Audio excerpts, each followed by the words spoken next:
Cari telespettatori, rieccoci insieme, terminate le brevissime festività pasquali, come sono terminate, poi vedremo di fare un po' un bilancio, perché normalmente questo è il periodo in cui un po' si tira una riga nel settore turistico, si valutano come sono andati, gli andamenti, si tira in mezzo anche il periodo natalizio, il carnevale che c'è stato e la Pasqua, ed è un momento un po' spartiacque.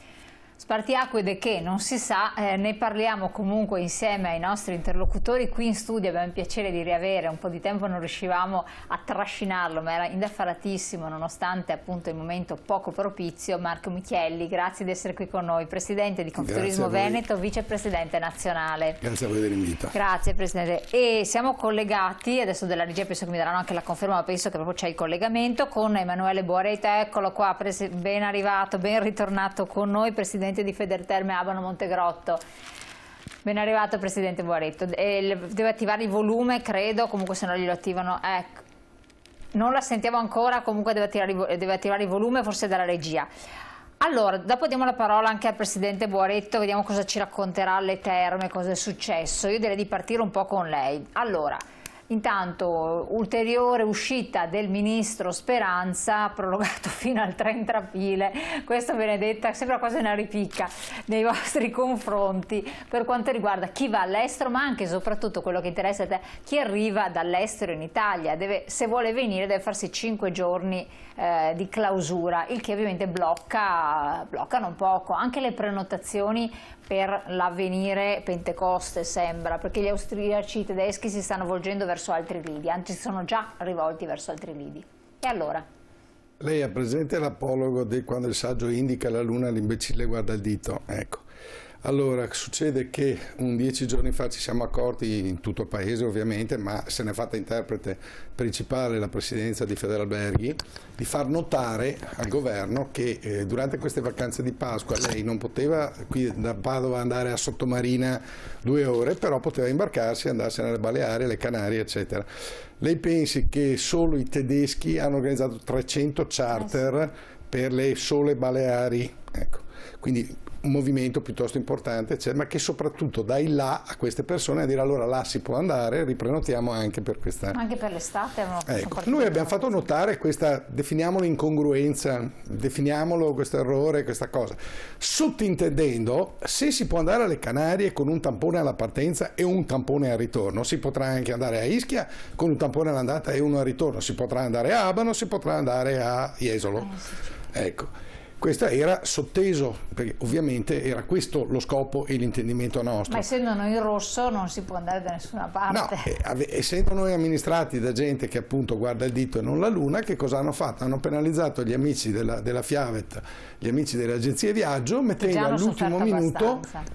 all'ultimo minuto la quarantena in andata e ritorno. Cioè, veramente è disperante la situazione. Revoca di tutte le prenotazioni perché poi le persone non possono permettersi altri 5 giorni e nel compenso altri paesi stanno sorridendo perché hanno ricevuto un sacco di conferme per l'estate già. La Grecia mi si dice che è full booked, inteso ovviamente i grandi movimentatori, quindi le grandi agenzie, quello che avevano di contingente l'hanno esaurito. È chiaro che troverete ancora posto per la Grecia, per carità, però questo è il dato.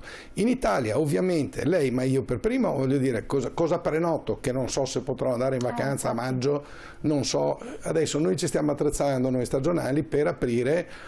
Pasqua è andata, primo maggio è andato, diciamo per aprire intorno alla metà del mese di maggio. Io stesso mi sto attrezzando appunto per aprire. Ma sto facendo un atto di fede? È ottimista. No, ottimista. Mi tocca. L'anno scorso sono stato chiuso, proprio per il pessimismo cosmico sulla situazione, esatto.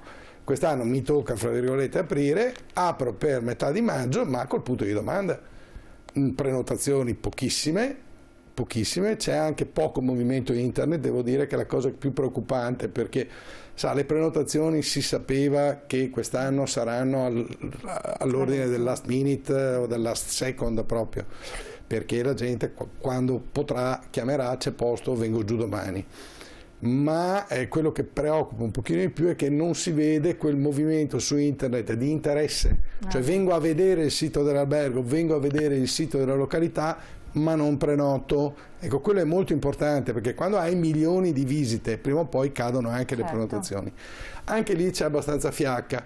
Le posso dare dei dati che ho freschi di stamattina di Bibbione, della sola Bibbione, ma i dati di Bibbione valgono quelli di Jesolo, valgono quelli di tutto il panorama veneto, ovviamente, perché non è che fanno eccezione. 443 ricerche non prenotazioni di italiani, 130 da parte di tedeschi. Ah, ma non sono pochissime. Sono pochissime, perché lei consideri che Bibbione è una località che viaggia al 60%, 65% anche con gli stranieri.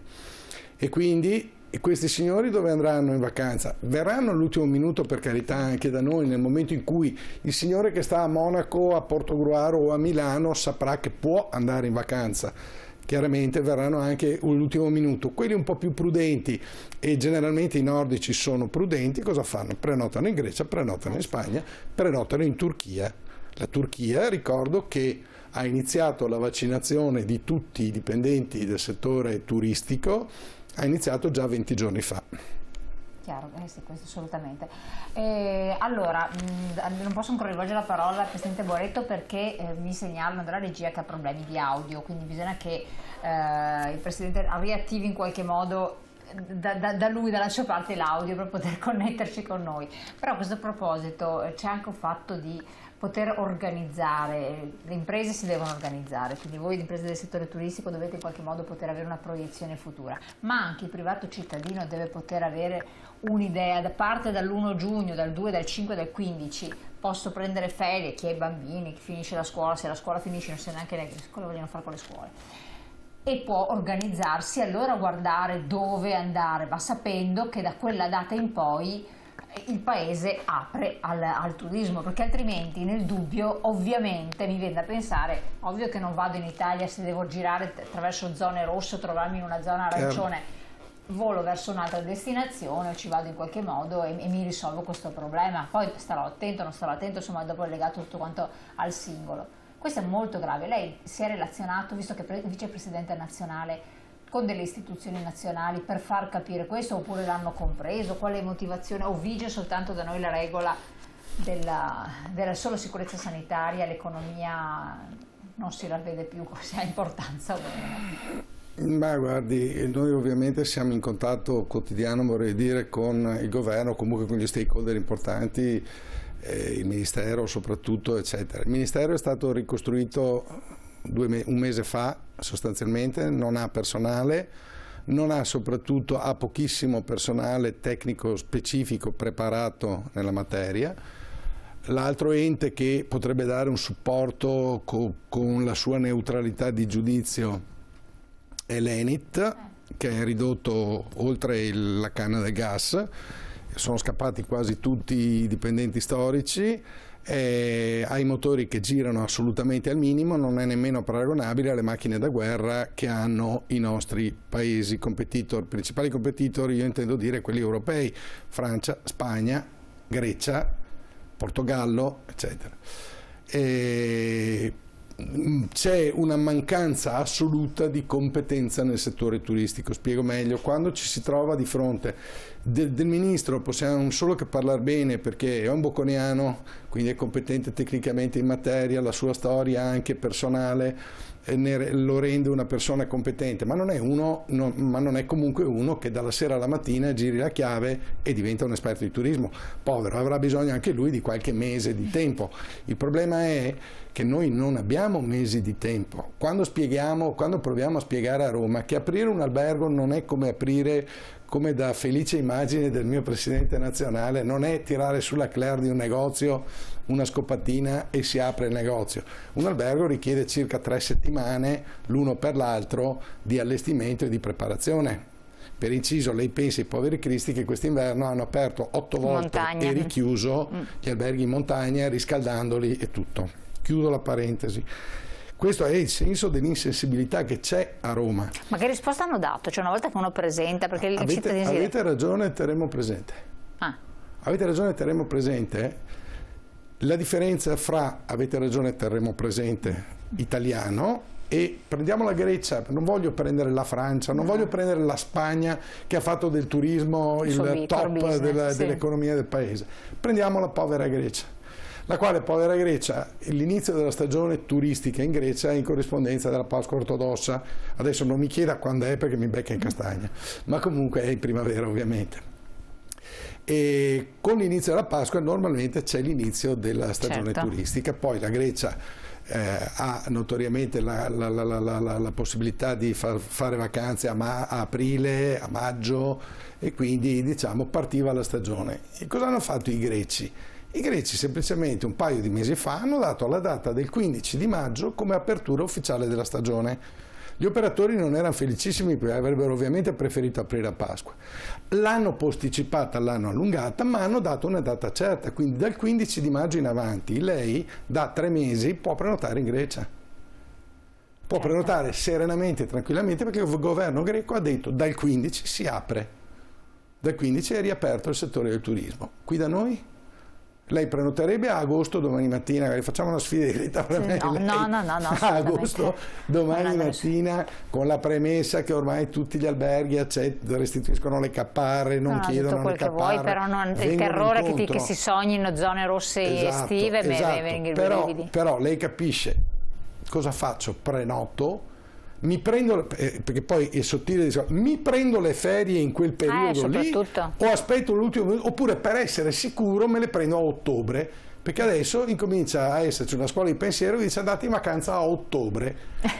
All'estero, in Thailandia. Chiaramente no, ma soprattutto un'altra cosa che danneggia sia noi, perché poi c'è sempre la reciprocità che loro, è il fatto di dire quando c'è il tampone, benissimo, facciamo sto tampone rapido che poi ti tutela anche e più a questo punto del vaccino, perché il vaccino tu puoi essere un portatore del virus, tu non ti ammali, non finirai all'altro mondo, però contamini altre persone e prima di avere questa benedetta immunità di gregge ci vorrà qualche secolo.